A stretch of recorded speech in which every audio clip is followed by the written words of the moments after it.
আপনি মনে করছেন দাড়ি টুপি পাগড়ি জুব্বা মাশাআল্লাহ সব লাগাই দিছি, হ্যাঁ, বাইরে একটা সাইনবোর্ড আছে আমি মৌলবী আল্লামা, আমি একজন দায়ী বক্তা, কিন্তু সুদের যে ওই ছিটাফোটা এটা আপনার কাছে আমার কাছেও আছে। এমন কোনো গ্রাম নাই বাংলাদেশে যেখানে সুদ নাই, আর বিশ্বের এমন কোনো দেশ নাই যেখানে সুদ নাই।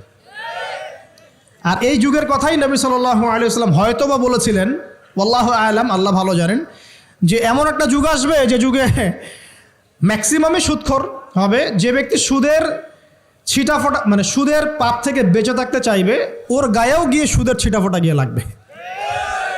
এটা সেই যুগ না? আপনি বুঝতে পারছেন না হয়তো, এটা সেই যুগ।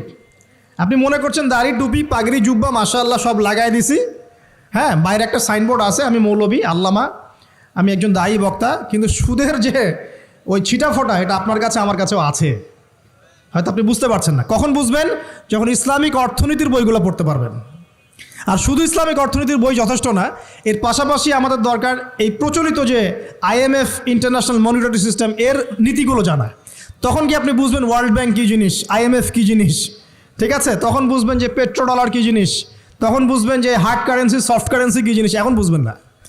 আর যেহেতু বুঝবেন না, অতএব আমি এগুলো বলেও লাভ নাই। যেহেতু আপনি বুঝবেন না, আমি যদি এখন এসব নিয়ে কথা বলি আপনার কাছে মনে হবে এসব কী উল্টাপাল্টা কথা কইতাছে। ঠিক আছে? তো যাই হোক, আগে আল্লাহর ওয়াস্তে ইসলামিক ইকোনমিক্স পড়েন এবং ইন্টারন্যাশনাল মনিটারি সিস্টেম সম্পর্কে পড়েন। প্রত্যেক স্টেটের প্রধান যারা আছেন তারা জানেন যে ওয়ার্ল্ড ব্যাংক কী জিনিস, তারা জানেন IMF কী জিনিস। ঋণের এমনি কোনো কান্ট্রিকে তারা ঋণ দিবে না, একটা বিশাল বড় সুদের জালে ওদেরকে ফেলবে, তারপর জনগণের রক্ত চুষে সুদ শোধ করতে হবে। আর যারা পারবে না ওরা যে শ্রীলঙ্কার মতো দেউলিয়া হয়ে যাবে। ও কেন দেউলিয়া হয়ে গেছে? বিকজ ও ঋণ শোধ করতে পারছে না, বাস দেউলিয়া। তো যাই হোক, পড়াশোনা করেন। আমি একজন স্কলারের নাম বলে দেই, এক লেকচারে তো সব বলে দেওয়া সম্ভব না। সম্ভব?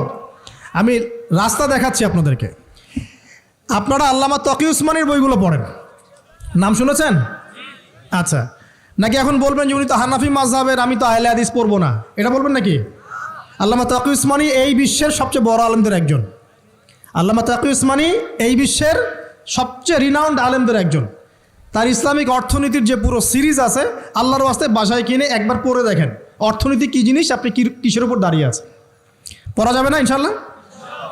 আপনি তাকে ভালো যদি নাও বাসেন তাও পড়ে দেখেন।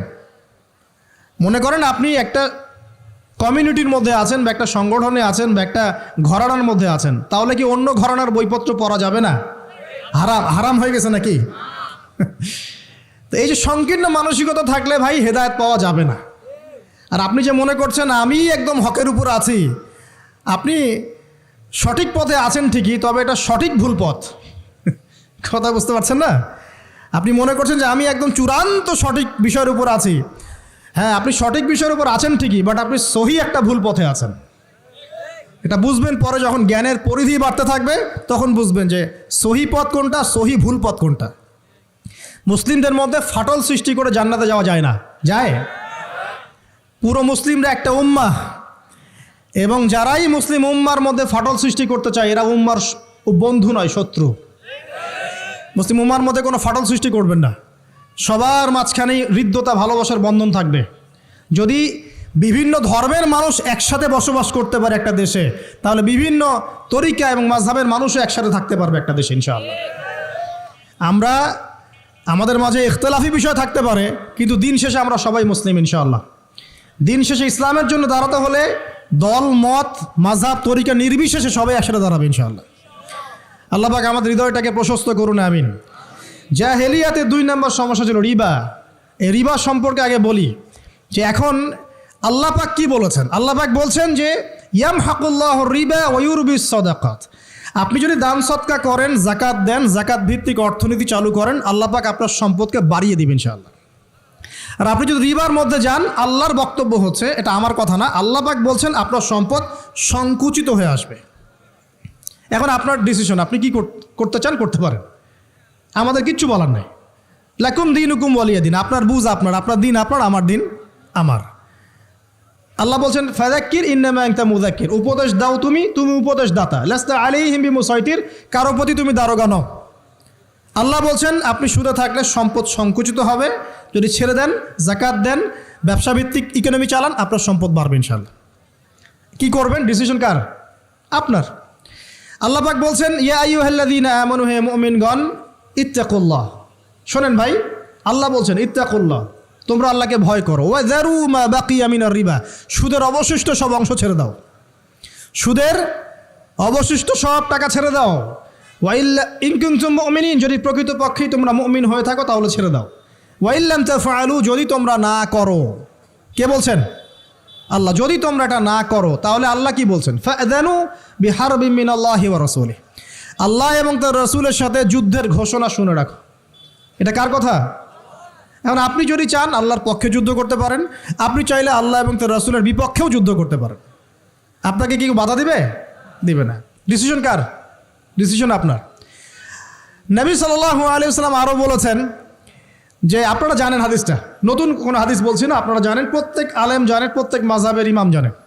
কি সেটা? যে সুদের পাপের ৭০ বা ৭৩টা শাখা আছে। কয়টা? ৭৩ বা ৭০টা শাখা আছে। তার সবচেয়ে নিম্ন শাখা হচ্ছে নিজের মাকে বিয়ে করা।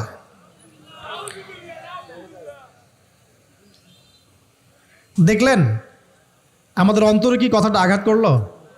আপনি কি আপনার মায়ের সাথে, নাউজুবিল্লাহ, আপনি কি আপনার মাকে বিয়ে করতে পারবেন? এটা কি কোনো ব্যক্তির পক্ষে সম্ভব? কিন্তু নবী সাল্লাল্লাহু আলাইহি ওয়াসাল্লাম বলছেন ৭৩ শাখার সবচেয়ে নিম্ন শাখা হচ্ছে সেই ব্যক্তি যেন তার মাকে বিয়ে করলো। আর সর্বোচ্চ শাখা কি? ওই যে আল্লাহ এবং তার রাসূলের সাথে কি করা? যুদ্ধ করা। আরেকটা হাদিস আছে, নবী সাল্লাল্লাহু আলাইহি ওয়াসাল্লাম বলেছেন যে 4 শ্রেণীর মানুষ আছে, এদেরকে আমি সমানভাবে অভিশাপ দিলাম। কয় শ্রেণী?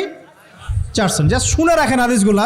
আমি জানি এই বিশ্বে আপনি এই হাদিসগুলোর উপর ইমপ্লিমেন্টেশনও যেতে পারবেন না, এটা আমি বুঝি, কিন্তু আকীদা ঠিক থাকতে কি কোনো সমস্যা আছে? একটা মানুষ পাপ করে, জেনে করে যে হ্যাঁ আমি জানি এই কাজটা খারাপ, ঠিক আছে। আরেকটা মানুষ মনে করে না এটা করলেও হয়, না করলেও হয়, কোনো সমস্যা নাই। আরেকটা মানুষ মনে করে যে না আমি একটা ডাহা পাপ করছি, এটা থেকে বেঁচে থাকা আমার উচিত ছিল কিন্তু আমি পারছি না। আর একজন পাপ করছে যে আমি মানি না এসব বিধান টিধান, যা ভালো মনে হবে দুনিয়ার জন্য করব। এরা কি সবাই সমান? একজন মানুষ যে জানে যে এটা খারাপ কাজ কিন্তু বাধ্য হয়ে সে করতে হচ্ছে, সে ব্যক্তি তো ওর চেয়ে কিছুটা হলেও উত্তম নাকি যে ব্যক্তি দেধারসে পাপ করছে। আচ্ছা, হারামকে হালাল করে ফেলে, এটাকে কিন্তু শিরক বলা হয়। এই বিশ্বে কি এই সমস্যা নাই? বুঝেন না এই সমস্যা আছে কি নাই? আছে। সামনে আগান। এই বিশ্বের শিক্ষা ক্ষেত্রগুলো দেখবেন, এই শিক্ষা ক্ষেত্রগুলোর মধ্যে নাস্তিকতার শিক্ষা বাড়ছে না কমছে? বাড়ছে। এই বিশ্বের অর্থনীতি দেখবেন, অর্থনীতির মধ্যে শিরক বাড়ছে না কমছে? এখানে আপনাকে সুদ নিতে হচ্ছে, এখানে আপনাকে আল্লাহর নাজিলকৃত ইকোনমি বাদ দিয়ে পশ্চিমাদের নাজিলকৃত ইকোনমি বহন করতে হচ্ছে। এটাও এক প্রকার কুফরি। আরও সমস্যা আছে। এই বিশ্বের ওয়ার্ল্ড অ্যাফেয়ার্সের দিকে তাকাবেন, দেখবেন বিশ্বের কয়টা জায়গা আপনি আমাকে দেখাতে পারবেন যেখানে মুসলিমদের মধ্যেও আল্লাহ রাব্বুল আলামিনের নাজিলকৃত বিধান দিয়ে বিচার ফয়সালা হচ্ছে? কয়টা দেখাতে পারবেন? তো যেখানে আছে খুব স্বল্প পরিসরে। পুরো বিশ্বের অবস্থা আজকে এমন।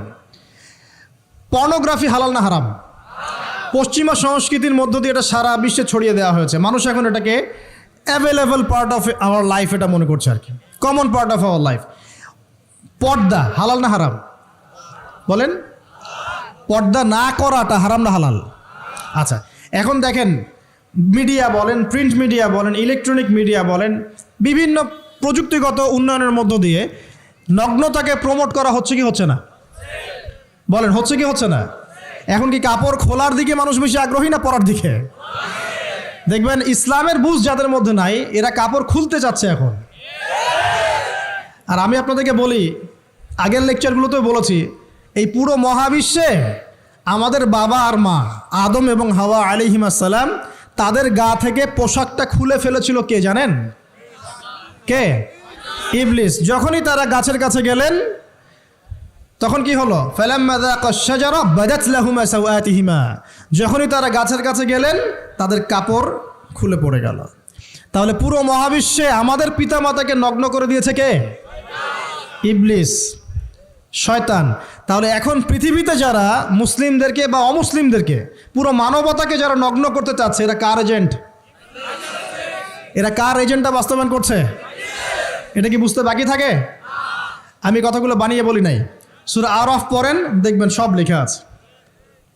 আসেন, এক কথায় বলতে চাচ্ছি, ওই সময়কার যে শিরকটা শুধুমাত্র মক্কায় সীমাবদ্ধ ছিল, এখনকার শিরকটা গ্লোবালাইজেশন হয়েছে আর কি, পুরো দেশে দেশে দেশে শিরক ছড়িয়ে পড়েছে।